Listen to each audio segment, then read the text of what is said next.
안녕하세요. 저는 유치원을 다니고 있는 아들을 혼자 키우고 있는 30대 여자입니다. 제 삶에 이혼은 없을 거라 확신한 만큼 결혼 생활 내내 남편을 믿고 의지했었는데요. 이런 저의 믿음과 확신이 무너지는 건 정말 한순간이더군요. 저는 남편의 외도 사실을 다름 아닌 돌이 갓 지났던 아들 덕분에 알게 되었는데요. 경악스러웠던 저의 이혼 이야기 한번 들어보실래요? 저와 남편은 결혼한 지 3년이 지나가던 부부였어요. 남편은 자세하게 밝힐 순 없으나 어쨌든 공무원이었고 전 평범한 회사원이었어요. 결혼 2년이 지나가던 시기에 임신 사실을 알게 되었고 무사히 출산을 해 눈에 넣어도 아프지 않은 아들을 품에 안게 되었어요. 문제는 육아휴직이었어요. 저희 회사에도 물론 육아휴직이란 제도가 있긴 했지만 아무래도 눈치가 보이는 상황이었고 그에 비해 남편은 육아휴직에 대해 너그러운 편이었죠.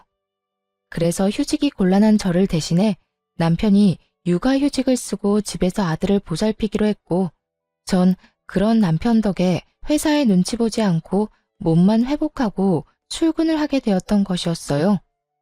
시댁에서는 이런 상황을 달갑게 여기진 않았는데 우리 가족을 보면 늘 기분 나쁜 말을 하곤 했죠.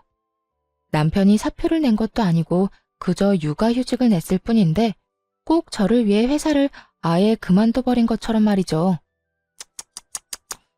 예로부터 남자는 나가서 일을 해야 어깨를 펴고 사는 법인데 무슨 여자가 돈을 벌겠다고 저 유난을 부리는지.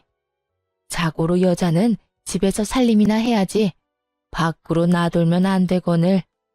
에이 어머님, 요즘 집에서 그냥 쉬는 여자가 몇이나 된다고요. 요즘엔 다들 결혼하고 아기 낳아도 일 다니고 해요. 넌 내 아들 집에 들여앉히고 일 다니니까 내가 이런 말을 하는 거 아니니? 조선천지 어디에 남자가 애 본다고 집에서 있고 아녀자가 밖으로 나돌면서 돈을 번단 말이냐? 어머님, 아범이 아예 사표를 쓴 것도 아니고 육아휴직을 쓴 거라고요. 언제든 복직하고 싶으면 하면 된다고요. 그러니까 그렇게 나쁘게만 보지 마시고 이해 좀 해주세요. 어머님 저 볼 때마다 매번 그렇게 말하니까 저도 어머님 뵐 때마다 마음이 불편하다고요. 네 마음 편해지라고 나는 할 말도 하면 안 되니? 하여튼 이래서 안 되는 거다. 사회생활 좀 한다고 하늘 같은 시어머니한테 말대꾸나 해대고 말이야. 아무리 좋게 설명을 해도 끝은 매번 저 모양이니 더는 말을 섞고 싶지도 않아지더군요. 말이야 바른 말이라고 저라고 아직 엄마 손길이 필요한 아기를 두고 출근을 해야 하는 상황이 마냥 편한 상황은 아니잖아요.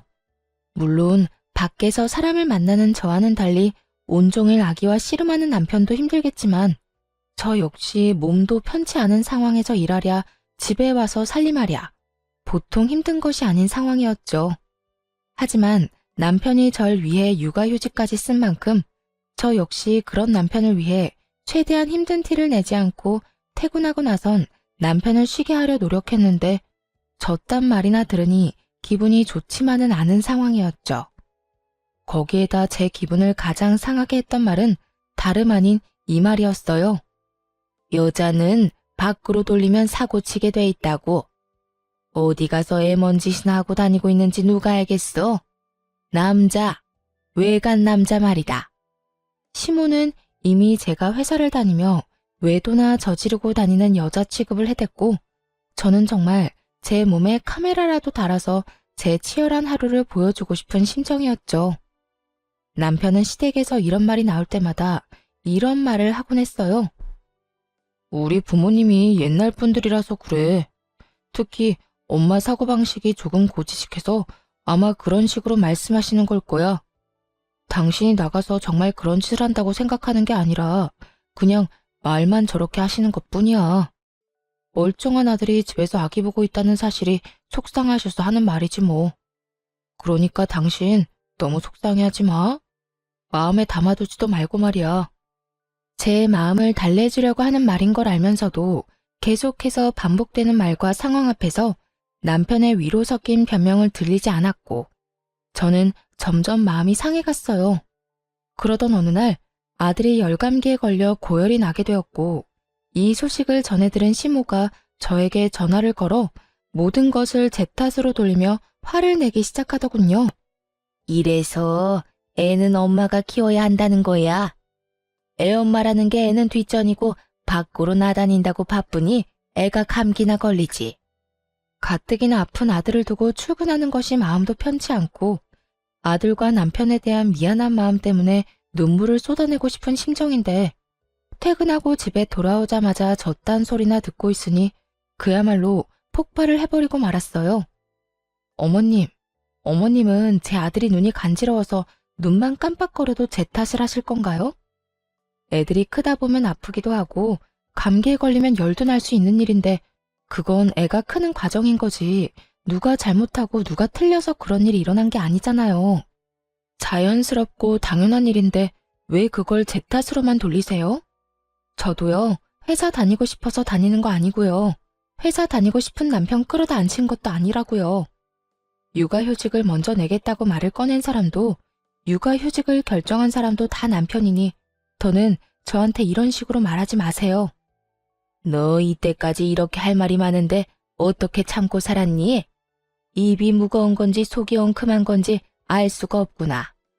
시모는 있는 힘껏 말을 비꼬아대며 비아냥대고 있었고 저 역시 그런 시모에게 지지 않고 제 할 말을 해주었어요.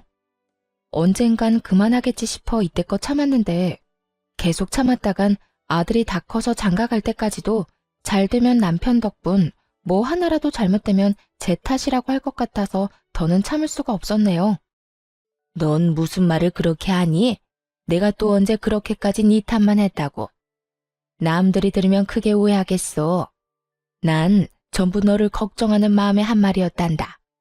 시모는 제가 한마디도 지지 않고 맞서자 그제야 한 발 물러서며 본인이 언제 그랬냐고 발뺌을 했고 전 그런 시모에게 조금 더 단호하게 경고 아닌 경고를 날려주었습니다. 어머님은 그런 의도가 아니었다고 한들 모든 걸 제 탓이라고 생각하고 절 미워한다고만 생각이 들었어요. 앞으로는 제가 이런 오해를 하지 않도록 어머님께서 조금 더 조심히 해주세요. 저 역시 그렇게 생각하지 않도록 노력할 테니까요. 그러면 들어가세요.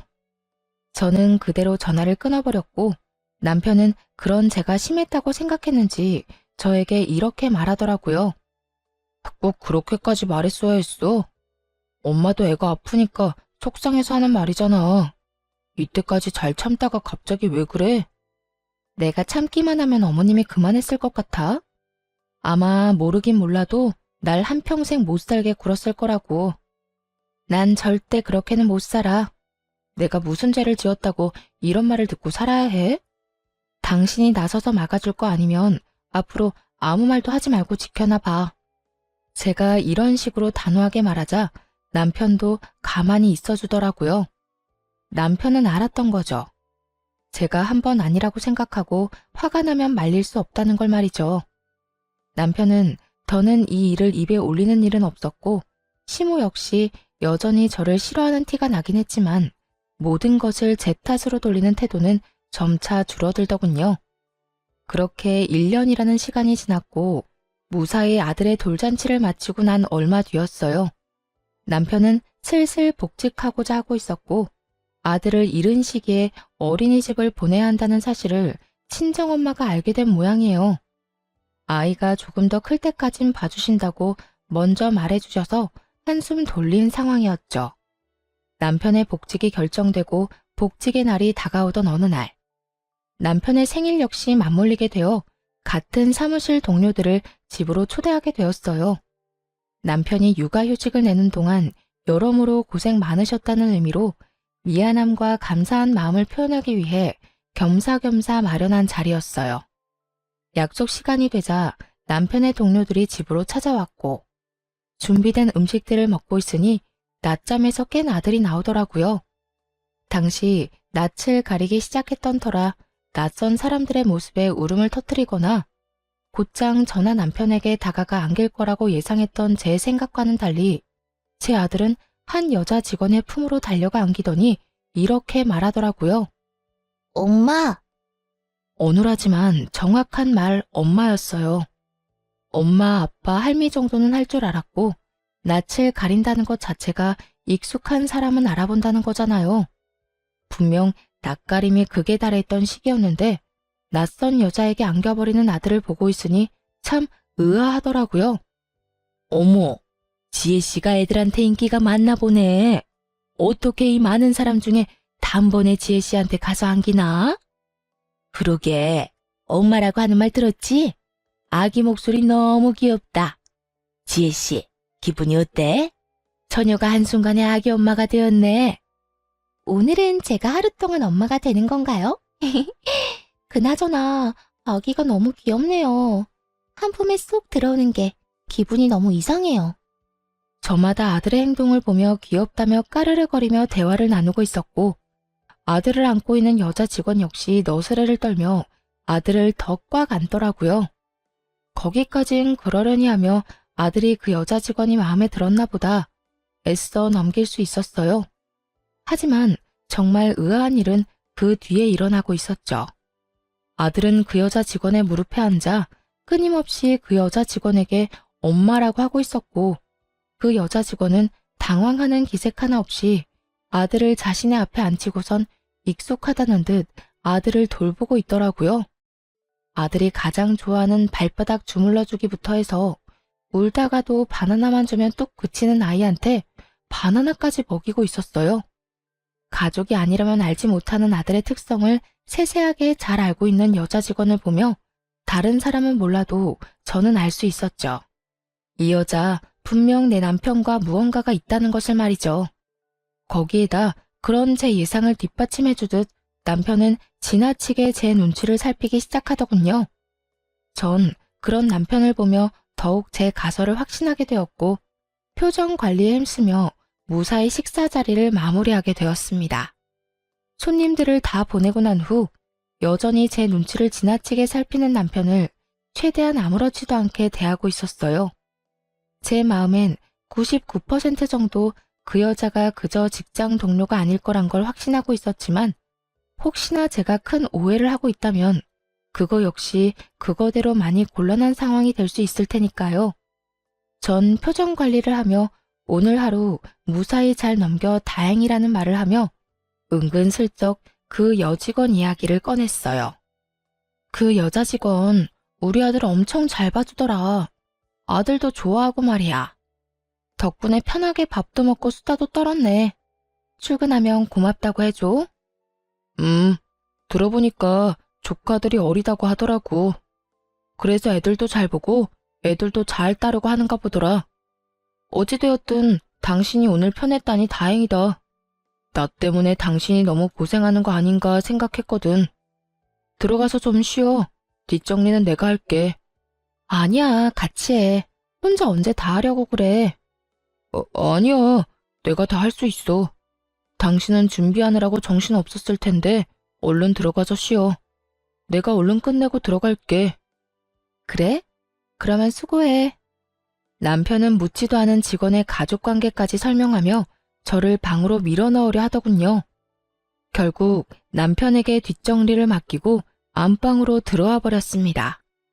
아무리 좋게 생각해보려고 해도 의심스러운 정황에 한참을 고민하던 저는 아기가 태어나기 전 충동적으로 구매했던 홈 CCTV 2개를 꺼내들게 되었죠.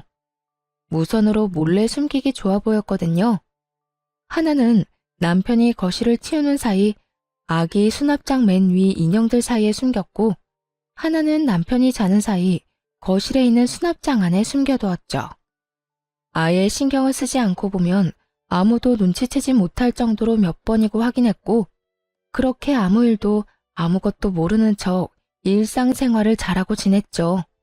어느덧 남편의 복직 일주일 전으로 다가왔지만 그때까진 아무리 CCTV를 살펴봐도 그 어떠한 의심스러운 장면이 없더라고요. 의심스럽기는커녕 아들을 보느라 고생인 남편을 보는데 안쓰러운 마음마저 들었어요. 남편은 긴 시간 외출하는 일이 거의 없었고 해봤자 아이와 함께 잠시 단지 내에 산책하러 간다거나 아이와 외출 시간이 길다 싶으면 함께 장을 봐서 오는 듯 양손 가득 먹거리를 사들고 들어오더라고요. 그런 남편의 생활을 지켜보고 있자니 괜한 사람을 오해한 것 같아 죄책감마저 느껴지더라고요. 그런 생각이 드니 이 모든 것이 무슨 짓인가 하는 생각이 들며 집에 숨겨왔던 CCTV를 치워야겠다고 마음먹은 어느 날이었어요. 그날은 의도치 않은 야근이 생겨 저녁 10시가 넘어가도록 퇴근을 못하던 날이었어요. 남편에겐 야근 때문에 많이 늦을 것 같다고 말해놓고 아이가 잘 있는지 틈틈이 휴대폰으로 챙겨보고 있었죠. 그런데 그날따라 남편의 행동이 수상하더라고요. 평소엔 편한 차림으로 집에서 지내던 사람인데 그날따라 옷을 신경 쓴다 싶더니 이곳저곳 다니며 탈취제를 뿌리질 않나. 또 심지어는 손도 대지 않던 화장실 청소까지 하기 시작하더군요. 이불을 터는 모습이 보이기도 했고요. 정말 이상하다는 생각이 들던 그때 저녁 7시쯤 집에 누군가 찾아온 듯했고 그 누군가는 저의 예상대로 그 여자였어요. 두 사람은 제가 없는 제 집에서 마치 신혼부부라도 되는 양 행복한 시간을 보내기 시작하더라고요.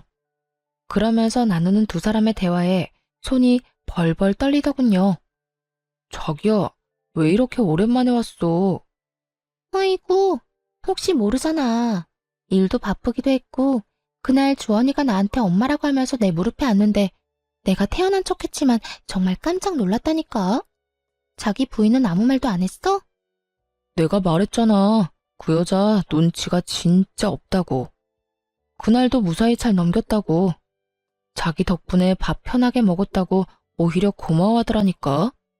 그나저나 나도 깜짝 놀랐지 뭐야. 엄마라고 하라고 시키긴 했지만 집사람 앞에서도 자기한테 엄마라고 할 줄은 전혀 몰랐잖아. 남편은 아들의 머리카락을 쓰다듬으며 상간녀를 보고 웃고 있었고 상간녀 역시 남편과 눈을 마주하며 웃는가 싶더니 아들을 끌어안고 경악스러운 말을 하기 시작했어요. 그러니까 우리 주원이가 참 똑똑하다니까. 주원아, 엄마 해봐. 엄마. 그래 주원아. 지금부터 익혀둬. 네 엄마가 될 수도 있으니까 말이야. 남편과 상간녀는 제 아들을 붙잡고 엄마라고 말하라며 시키고 있었고 아직 아무것도 모르는 아들은 그저 맑게 웃고 있더라고요. 그 모습을 보는데 정말 눈이 돌아버릴 것만 같은 기분이었어요. 그게 끝이 아니에요. 상간녀는 옷방으로 들어가 편한 옷까지 갈아입고 나와선 집 주인인 척 행세를 하는데 정말 집으로 당장 뛰어가고 싶은 심정이었어요. 그 모든 장면을 보는데 왜 제 아들이 상간녀에게 엄마라고 부르며 살갑게 굴었는지 알 것만 같더라고요. 기특하고 똑똑하다며 아들에게 관심을 주는 것도 잠시. 둘만의 시간을 보내기 시작하자 아들은 방에서 혼자 놀고 있으라며 뒷전이 되어버렸고 두 사람은 그저 세상에 둘만 남은 사람처럼 시간을 보내더군요. 그런데 자기야, 자기 정말 이혼할 거야? 너? 자기가 원하면 이혼이든 뭐든 다 할 수 있지. 자기는 내가 이혼하고 자기랑 살았으면 좋겠어? 나야 그러면 좋지. 이혼을 하더라도 최대한 조용하게 잡음 없이 해야 해. 당신 부인이 알면 위자료는 둘째치고 우리 일에도 지장이 생길 수도 있다고. 그래, 나도 알아. 그런데 집사람은 걱정도 하지 마. 지금쯤 아무것도 모르고 열심히 일만 하고 있을 테니까 말이야. 어쨌든 나도 조용히 빠르게 이혼할 수 있는 방법을 찾고 있으니까 조금만 더 기다려줘. 당연하지.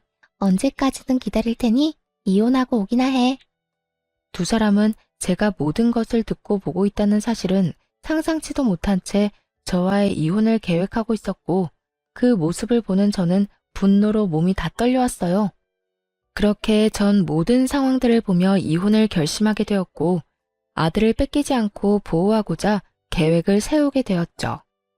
들어보니 남편은 아들을 본인이 키우고 싶어하는 것 같았고 상간녀는 그런 남편의 말에 동의하는 척은 하지만 진심은 그게 아닌 듯 했습니다. 남편이 잠시 화장실을 가거나 하면 다가오는 아들을 밀어내기 바빴으니까요. 모든 증거를 확보한 저는 회사를 며칠 쉬기로 하고 변호사를 만나며 이혼을 준비하기 시작했어요. 남편의 외도로 비롯된 이혼이기도 하고 상간녀의 행동, 남편이 아들이 있는 장소에서 외도를 저지른 점, 거기에다 두 사람의 시간을 보내느라 우는 아들을 그냥 방치한 점 등 여러 가지 증거로 볼 때 양육권은 제가 가지고 올 확률이 거의 확실하다고 했지만 더 확실하게 양육권을 가져올 증거가 필요했어요. 그래서 남편을 시댁으로 불렀고 시댁에서 확실하게 제 양육권을 확보하기로 했죠. 아들을 친정에 맡기고 온 남편이 시댁으로 들어왔고 전 남편 놈이 들어오자마자 남편의 싸대기를 시원하게 날려버렸죠. 순식간에 일어난 일에 남편과 시모는 멍하니 보고만 있었고 시모는 목덜미를 잡고 개거품을 물고 있더라고요. 너 이게 무슨 짓이야? 감히 내 앞에서 누구 얼굴에 손을 대는 게야? 네가 정녕 미친 거야? 어머님, 미친 사람은 내가 아니라 이 사람이에요. 제 말에 남편은 억울하다는 듯 저를 보며 득달같이 따지고 들기 시작했어요. 내가 뭘 잘못했는데 다짜고짜 이러는 거야? 내가 갑자기 왜 이러는지 조금도 짐작이 안 가니? 그만큼 당당한 거야? 아니면 워낙 잘못한 게 많아서 뭘 말해야 할지도 모르겠는 거야?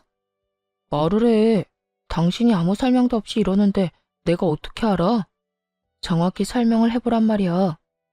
아, 그래? 그러면 이거 좀 볼래?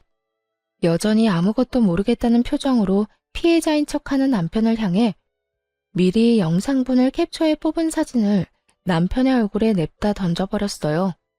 땅바닥에 떨어진 사진을 봤는지 남편 얼굴이 점점 사색이 되어 가더라고요. 당신 아주 대범하더라. 감히 우리 집에서 이딴 짓을 해? 그것도 내 배 아파서 난 내 자식 앞에서? 네가 이러고도 인간이야? 이게 아빠라는 인간이 할 짓이냐고. 차라리 애를 맡기고 밖에서나 만나서 놀아야지. 이게 도대체 뭐 하는 짓이야? 여보, 그게 아니라 내 말 좀 들어봐. 그게 아니긴 개뿔. 이미 다 듣고 이미 다 봤어. 너 나랑 이혼한다며? 최대한 조용하고 잡음 없게 이혼을 해? 누구 맘대로. 내가 너랑 이 여자 가만둘 것 같아? 저는 고함을 질러버렸고 시모는 빠르게 다가와 바닥에 떨어진 사진을 주워 들더라고요. 사진을 쥔 시모의 손이 덜덜 떨리고 있었는데 그런 손과는 달리 표정은 애써 평온한 척 연기를 하기 시작했어요. 그 상황에서도 어떻게 해서든 남편에게 불리한 상황을 만들기 싫어 악착같이 괜찮은 척, 아무렇지 않은 척, 태연한 척 연기를 하는 것이었죠. 그렇게 한참 마음을 가다듬던 시모는 태연한 목소리로 말했어요. 그래서 어쩔 거니? 애도 있는데 이까진 일로 이혼이라도 할 거니? 남자들 사회생활 하다 보면 이런 실수 한두 번은 다들 하고 살아. 남편이 바람 좀 피웠다고 이혼하면 이 세상에 나만 아는 부부가 있을 거라 생각해? 어머님 같으면 다른 여자랑 바람나서 언제 이혼할까 날짜 세고 있는 남자랑 살 수 있어요? 나 때는 다 그러고 살았다. 두 집 살림쯤은 기본으로 참고 살았어. 그건 그때고 지금은 아니잖아요. 어머님은 이해하고 살 수 있을지 몰라도 저는 제정신이 올바르게 박혀 있어서 절대 그렇게는 못 살겠네요. 당장 이혼할 겁니다. 시모는 단호한 제 태도에 콧방귀를 끼며 제 예상에서 한치도 벗어나지 않는 말을 하기 시작하더군요. 그래? 네 뜻이 정 그렇다면 이혼하거라. 너랑 이혼한다고 한들 우리 아들이 혼자 살 것도 아니고 말이야 바른 말이라고 그냥 평범한 회사원인 너보단 같은 공무원 며느리가 나도 좋겠네. 이혼은 해도 되는데 단 내 손주는 네가 못 데리고 간다. 그건 네가 무슨 말을 하고 네가 어떤 수를 써도 절대 안 되는 일이니 그렇게 하라.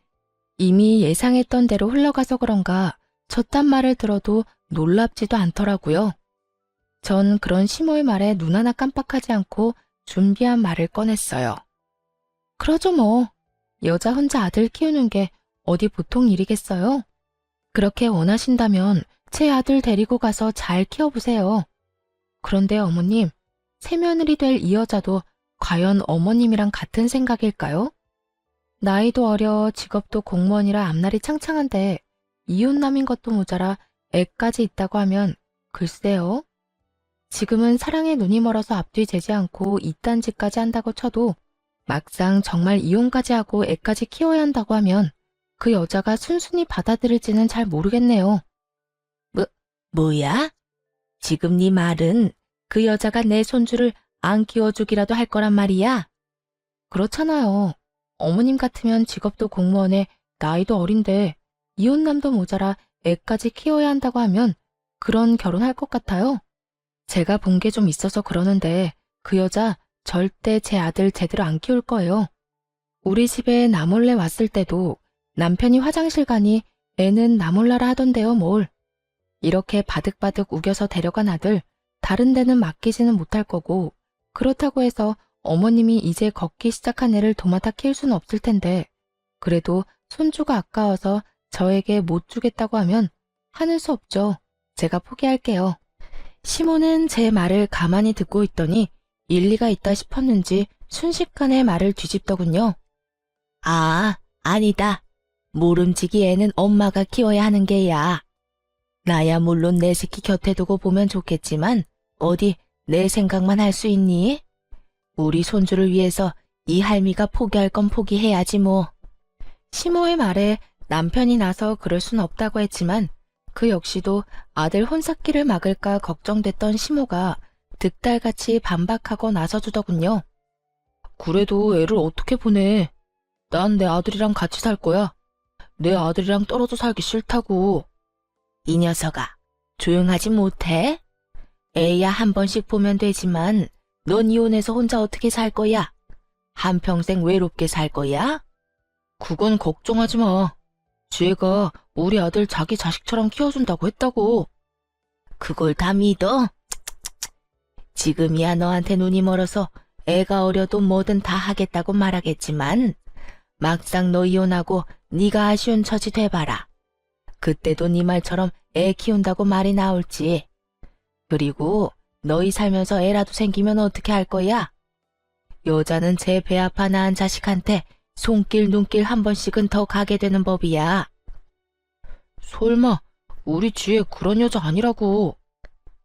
그런 여자라서 그렇게 행동하는 게 아니라 그런 상황이니 그렇게 행동할 수밖에 없다는 걸 왜 몰라 이 녀석아. 괜히 애 때문에 상황 시끄럽게 만들지 말고 그냥 넌 꼴가분하게 애 주고 와서 깨끗하게 새 출발해. 시모의 반박 불가한 말에 남편은 어느새 수긍하며 고개를 끄덕이고 있었고 전 마음속으로 쾌재를 불렀습니다. 만약 그럼에도 시모와 남편이 양육권을 가지려 우겨대면 읊어주려고 미리 작성해왔던 변호사님의 자문도 주머니 속에 있었거든요. 뭐 귀찮은 일은 덜었던 것이었죠. 그래, 그러면 우리 아들 양육권은 당신이 가져. 그 대신 우리 아들 잘 키워야 한다. 정말 잘 키워야 해. 어쩔 수 없지 뭐. 그런 걱정은 하지도 마. 그래도 내가 엄만데 남보다 내가 더 지극정성으로 키우지 않겠어? 당신은 이상한 걱정하지 말고 이혼이나 잘 준비해. 그렇게 양육권 문제도 마무리되었고 그 자리에서 양육권 포기 각서도 받았습니다. 물론 양육권을 포기한다는 모든 대화 내용도 녹음을 따로 해두었고요. 양육권을 확보하게 된 저는 이혼 절차에 박차를 가했고 소장이 다 작성되던 그날 바로 이혼 서류와 상간녀 소장을 가지고 직접 남편과 상간녀가 일하는 사무실로 찾아갔습니다. 그날은 남편의 복직 첫날이었기에 여러모로 기념스러운 날이 되려고 그날로 정했던 것이었죠. 아침 일찍 사무실로 찾아가니 때마침 사람들이 다 모여 남편의 복직을 환영하고 있더라고요. 이혼도 코앞으로 다가왔겠다. 회사 복직도 했겠다. 입이 찢어질 듯 웃고 있던 남편과 상간녀는 저를 보자마자 얼굴이 새파랗게 질려가더군요. 당신 여기까지 무슨 일이야? 무슨 일은 직접 줄 게 있어서 이렇게 왔지. 이렇게 말한 저는 손에 들린 서류 봉투를 흔들었고 남편은 어떤 것임을 짐작했는지 저를 끌고 나가려고 안간 힘을 쓰더라고요. 이렇게 쉽게 끌려나가려고 그 아침 대바람부터 찾아온 것이 아니었잖아요. 전 초인적인 힘을 발휘해 남편을 뿌리치곤 남편의 얼굴엔 이혼 서류를, 상간녀의 손엔 상간녀 소장을 쥐어줬어요. 이건 당신 거고 이건 그쪽 거. 보면 알겠지만 당신한테 준 건 이혼 서류고 그쪽한테 준 건 상간녀 소장이야. 제 입에서 상간녀라는 단어가 나오자 사무실엔 정적이 흐르고 모두가 놀란 토끼 눈을 하며 남편과 상간녀를 번갈아 보더군요. 상간녀는 이런 와중에도 발뺌하기 바쁘더라고요. 이걸 왜 날 줘요? 사람 착각한 것 같은데 저 이런 거 받을 이유가 없다고요. 받을 이유가 없어? 그럼 내가 받을 이유를 여기서 한번 읊어줄까? 너 나 회사 출근하면 우리 집에 들락날락했던 거 내가 모를 줄 알아? 내 남편한테 이야기 못 들었니? 내가 다 알았다는 거. 아니면 이야기는 다 들었지만 내가 이렇게까지 나올 줄은 몰랐던 거야? 그래서 이렇게 말도 안 되는 발뺌질을 하는 거야? 발뺌해도 소용없어. 증거는 넘쳐나고 상간녀 소송 진행되면 어차피 다 알게 돼 있으니까 발뺌 그만하지? 저는 정말 아니라니까요. 전 정말 상간녀 이런 거 아니라고요. 아니긴 개뿔. 여기 내 남편이랑 바람난 여자가 너 말고 또 있어? 헛소리 그만하고 소장 주인 제대로 찾아간 거 맞으니까 내용 잘 읽어보고 위자료나 제대로 준비해. 알겠어? 상간녀가 아무 말도 못하고 몸만 부들부들 떨고 있으니 남편은 도저히 안 되겠다 싶었는지 다시금 저를 바깥으로 잡아 끌기 시작하더군요. 이제 모두가 알게 되었는데 대체 무슨 뻔뻔함으로 나를 잡아 끄는 건지. 그 손길이 너무 더럽고 추악하게 느껴졌던 저는 팔을 신경질적으로 쳐내며 말했죠. 이거나 어디서 감히 내 몸에 손을 대? 네가 가지 말라고 해도 내 할 일은 다 했으니 이제 갈 거야. 제가 방향을 틀자 남편 놈은 저만 들리게 아주 작은 소리로 이렇게 말하더라고요. 갈 때 가더라도 사람들한테 다 오해라고 설명하고 가야 할 거 아니야. 이대로 가면 나랑 지혜는 어떻게 해? 당신 때문에 일 그만두게 되면 당신이 책임질 거야? 어쩌면 인간이 이렇게나 뻔뻔할 수가 있는지 그 순간 멍하더라고요. 어쩌다가 인간이 이렇게까지 변했나 싶기도 하고요. 어이없다는 듯 남편을 쳐다보다 큰 소리로 고함을 치고 사무실을 나와버렸습니다. 야, 뭐? 오해? 너랑 저 여자 바람 피운 증거가 차고도 넘치는데 오해는 무슨 오해야. 그리고 너희가 불륜 저질러서 일 못하게 된 걸 왜 나한테 책임을 지래? 정신 차려. 내 인생 망친 너희들이 나한테 어떻게 해줘야 하지. 너희한테 내가 해줄 건 복수 말곤 없다 이거야. 할 일을 무사히 마친 저는 집으로 돌아와 버렸고 그 후 본격적인 이혼이 진행되었어요. 저는 두 사람 모두에게 위자료를 받게 되었고 양육권 재산 분할까지 제가 원하는 대로 이혼을 마쳤죠. 전 남편과 상간녀는 불륜 사이가 기정사실화되었고 당연히 내부 징계를 통해 힘들게 공부해서 된 공무원이란 직업을 그만두게 되었죠. 그렇게 직업만큼은 지키고 싶어 하더니 제 계획대로 다 이루어져서 얼마나 기뻤는지 모릅니다. 재판을 통해 이혼이 확정되는 날 전 남편과 상간녀가 백수신세가 되었단 걸 알았는지 시모에게 전화가 와 온갖 악담을 퍼부어대더군요. 네가 그러고도 사람이야? 그냥 조용히 이혼이나 하면 되지. 거길 왜 찾아가서 우리 귀한 애들 백수로 만들고 난리야? 너 어떻게 책임질 거야? 우리 아들이 몇 년을 공부해서 어떻게 된 공무원인데? 네가 다 책임져. 네가 다 책임지라고. 내 진작 개념 없는 아줌마인 건 알고 있었지만 이 정도인 줄은 몰랐네. 잘못을 했으니 그 모양 그 꼴이 된 걸 왜 나한테 책임지래요? 공무원이나 되는 양반이 불륜 저지르고 조강지쳐 버릴 생각이나 하니까 그 모양 그 꼴이 된 거라고요. 너 지금 말 다 했니? 개념이 없어? 개념은 네가 없겠지. 양육권도 넘겨줬으면 고맙다 하고 조용히 이혼해주면 다 좋았을 일을 이렇게까지 일을 키워서 내 아들 앞길까지 망쳤어야 했어? 시모는 본인이 한 말이 기억도 나지 않는 것인지 양육권을 저에게 인심 써서 넘겨줬다는 듯 말하더군요. 그 어미의 그 자식이라더니 두 사람 다 한 채의 틀림도 없이 정신을 못 차리고 말이죠. 말은 똑바로 하세요. 양육권을 준 게 아니라 혹시나 그 귀한 아들 재혼하는데 걸림돌이 될까봐 떠넘겨버린 거 누가 모를 줄 알아요? 떠넘기긴 누가 떠넘겼다고 그래? 내가 그때도 말했다시피 애는 엄마가 키우는 게 맞으니까 마음이 아파도 보낸 거였다. 어디 그 말만 했나요? 애는 홀가분하게 엄마 줘버리고 깨끗하게 새 출발하고도 했잖아요. 그 말이 네 발목 잡기 전에 보내라는 말이랑 뭐가 다른가요? 이거 봐라. 네가 이렇게 말꼬리를 물고 늘어지니 내 아들이 바람이 난 게지. 남자가 나가서 바람 피우는 데는 다 여자 때문이지 무슨 이유가 있겠니? 그러니까 너도 내 아들 욕하고 다니지 말고 네 반성이나 하면서 살아. 내가 진짜 이렇게까지 안 하려고 했는데 하는 꼴 보니 더는 못 참겠네. 이보세요, 아줌마.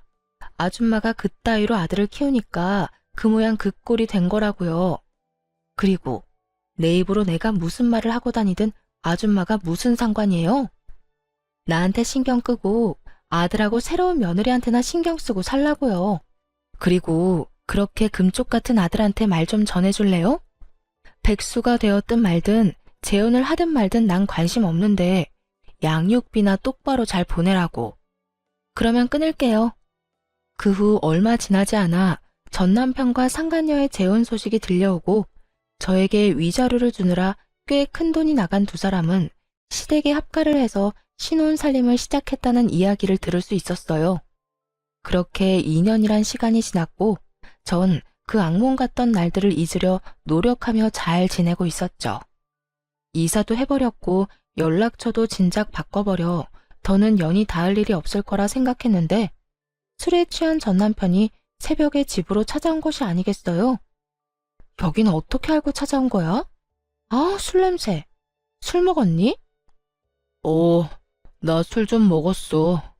여긴 여기저기 묻고 물어 알아냈지. 술 먹다 보니까 우리 아들이 너무 보고 싶어서 말이야. 우리 아들 잘 지내지? 술에 취한 전 남편은 아들 타령을 하며 집으로 들어오려고 했고 얼른 그런 전 남편을 밀쳐내버렸어요. 양육비는 고작 6개월 주고 잠수를 타버린 놈이 어디서 감히 아들을 입에 올리는 것인지 아직도 정신 못 차렸구나 싶더라고요. 집으로 들어오려다 제지를 당한 전 남편은 현관문에 기대더니 갑자기 하소연을 하기 시작하더군요. 나 와이프랑 하루가 멀다고 싸운다. 요즘 같아선 이렇게 싸우려고 그 꼴을 다 보고 재혼을 했나 싶다니까. 그렇게 좋아 죽어서 아들까지 버리고 이혼했으면 보란듯이 잘 살기나 하지 싸우기는 왜 싸워? 그러게나 말이다. 내가 두 여자 사이에서 피말라 죽을 것만 같아. 엄마는 엄마대로 잘 살고 있는 아들 인생 말아먹은 여자라고 와이프 구박하고 와이프는 와이프대로 멀쩡한 처녀 꼬셔서 이 모양 이 꼴로 살게 만든 게 누군데 누구 보고 책임 전가하냐고 따져묻고 어느 사람도 지려고 하질 않는다니까.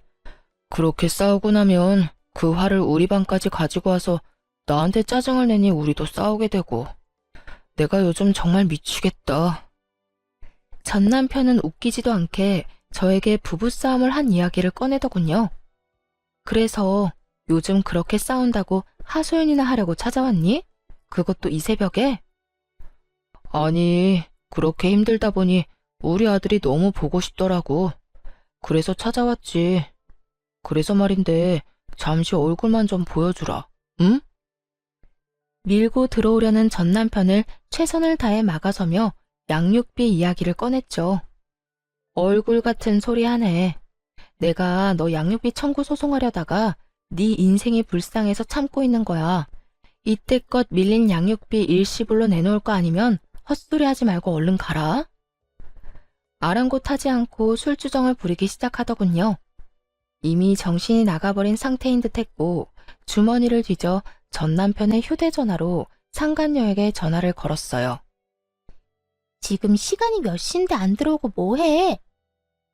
그러게, 지금 시간이 몇 시인데 네 남편 지금 우리 집 현관문 앞에 퍼지고 앉아서 술주정 부리고 있다. 얼른 와서 좀 치워줄래?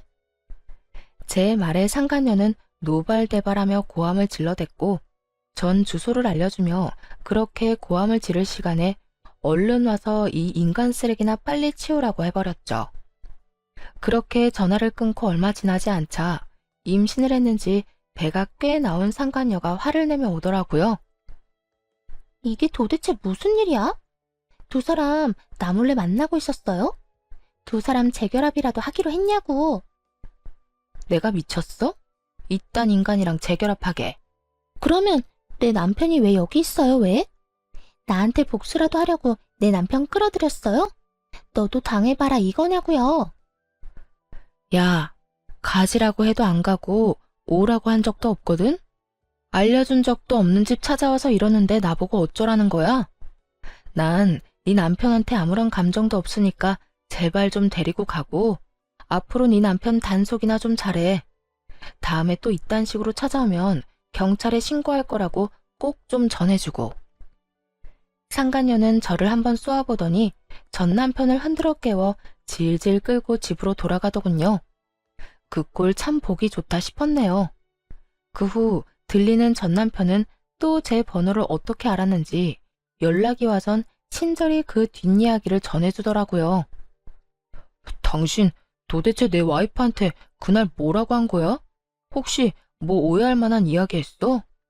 오해? 무슨 오해? 너랑 나 사이에 남은 오해라도 있니? 난 그저 네 남편 술 많이 취해서 이러고 있으니 데리고 가라고 했을 뿐이야. 아, 나한테 개거품 물길래 남편 단속이나 잘해라고도 했네.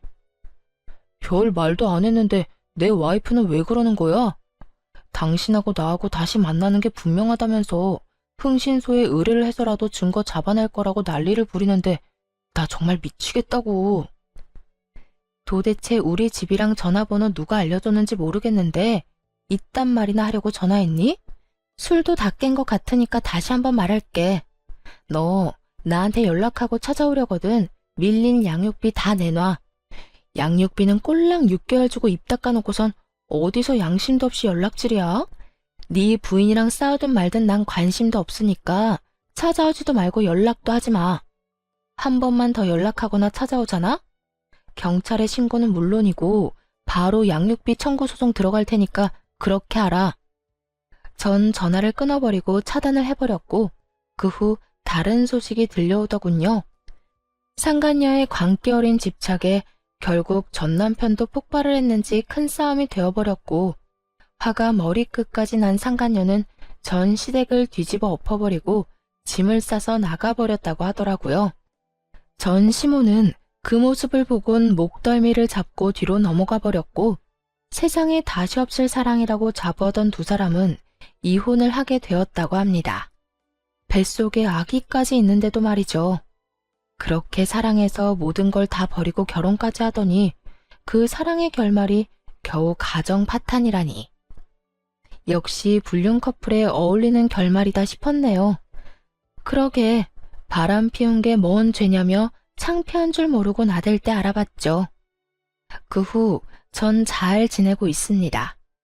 몇 년이라는 시간이 또 지났고 아이는 이제 유치원에 다니고 있어요. 그리고 또 전해드릴 좋은 소식은 제가 결혼을 앞두고 있다는 것이에요. 제가 만나는 남자는 회사 거래처 사람으로 알고 지낸 지는 오래된 사람이에요. 이혼을 하고 3년 뒤쯤엔가 우연찮은 계기로 밥을 함께 먹게 되었고 이런저런 이야기를 나누다 가까워졌죠. 처음엔 그저 친구처럼 지냈는데 어느 날 갑자기 예비 남편이 고백을 해오더라고요. 저 사실은 오래전부터 관심이 있었어요. 그게 이혼하고 난 뒤부터 말이에요. 상황이 상황인지라 천천히 다가가려고 했는데 마음이 자꾸 급해져서 안 되겠어요. 우리 지금처럼 친구같이 만나는 거 말고 좀 더 가까운 사이로 지내면 안 될까요? 이 고백을 듣는데 제 인생에는 다시 없을 거라 생각했던 설렘이 느껴지더라고요. 그래도 애까지 있는 돌싱녀에겐 너무 아까운 사람이라는 생각에 그저 안 된다고 밀어냈는데 그런 저를 끝까지 잡아주더라고요. 그렇게 저는 예비 남편의 마음을 받아주게 되었고 결혼까지 앞두고 있네요. 배려심도 깊고 무엇보다 제 아들을 친자식처럼 아끼고 사랑해주는 제 예비 남편에겐 남다른 아픔이 있는데요. 그건 바로 부모님이 일찍 돌아가셨다는 것이에요. 오랜 시간 사랑이 고팠던 제 예비 남편에게 저와 제 아들이 아낌없는 사랑을 주며 함께 잘 살아가 보려고 합니다. 어렵게 시작한 관계이고 힘들게 마음먹은 재혼인 만큼 더 신중하고 더 최선을 다해 살아보려고요. 다들 응원해 주실 거죠? 사실 아들을 데리고 이혼을 하게 될 때만 해도 제가 재혼을 할 거란 생각은 하지도 못했었어요. 하긴 예상하지 못한 이혼도 했는데 재혼은 못하란 법은 없긴 하죠. 어쨌든 이혼할 때까지만 해도 여자로서의 제 삶은 끝이 났고 오로지 엄마로서의 삶만 남았다고 생각했는데 그건 또 아니더라고요. 그렇다고 해서 이혼을 하고 난 후 아들과 살던 시절이 행복하지 않았던 건 아니었지만 새 사람이 되고 나니 그 행복은 배가 되어 돌아왔어요. 제가 이런 말을 하는 이유는 바로 저와 비슷한 상황에 계신 분들 때문인데요. 아이가 있기 때문에 한 번의 실패 때문에 등등 많은 이유로 새 출발을 생각도 하지 않는 분들이 많더라고요. 그런 분들께 말씀드리고 싶어요. 자녀분을 홀로 양육하고 있다는 건 그만큼 사랑이 넘치고 책임감이 있다는 뜻이고 이혼을 했다는 건 손가락질 받거나 욕먹을 일이 아니란 것이에요. 아무 잘못도 없는 우리가 한 발 내디뎌 행복해야 하는 건 당연한 거 아닐까요? 다들 행복하세요. 제가 응원할게요. 긴 사연 함께 해주신 분들 감사합니다.